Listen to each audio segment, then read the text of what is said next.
Que s'est-il passé le 22 juin dernier au soir à l'Hôtel de Ville de Paris? Anne Hidalgo a-t-elle convoqué ses collaborateurs pour travailler toute la nuit sur un plan de sécurisation de la capitale? Ou sur un plan de réduction des saletés de la capitale?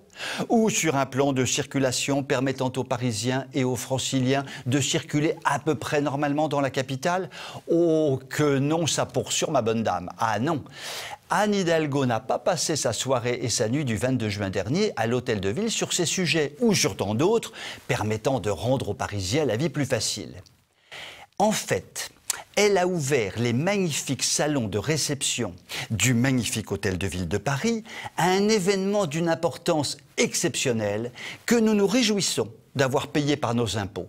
Elle a accueilli dans ce splendide bâtiment le grand bal des fiertés, le bal LGBT, le grand bal des fiertés. Ce grand bal était vraiment très important, car il est très important d'être fier d'être homosexuel et de le proclamer haut et fort. Soyons clairs, il serait invraisemblable d'organiser un grand bal des fiertés hétérosexuelles, car franchement, il n'y a pas de quoi être fier d'être hétérosexuel. En revanche, il faut afficher sa fierté d'être homosexuel par un immense bal. Donc, Dame Hidalgo a ouvert les merveilleux salons de l'Hôtel de Ville, je devrais dire nos merveilleux salons de l'Hôtel de Ville, à la puissante et dictatoriale mouvance LGBT, avec le soutien de la région Île-de-France et donc avec le soutien de Valérie Pécresse, qui décidément nous aura tout fait.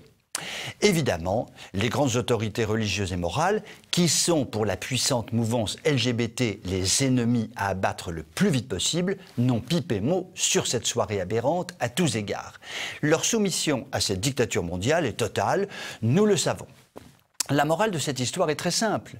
Les déconstructeurs mondiaux agissent publiquement ou secrètement avec une intelligence remarquable et utilisent au mieux les ressources politiques, financières, intellectuelles ou médiatiques illimitées dont ils bénéficient.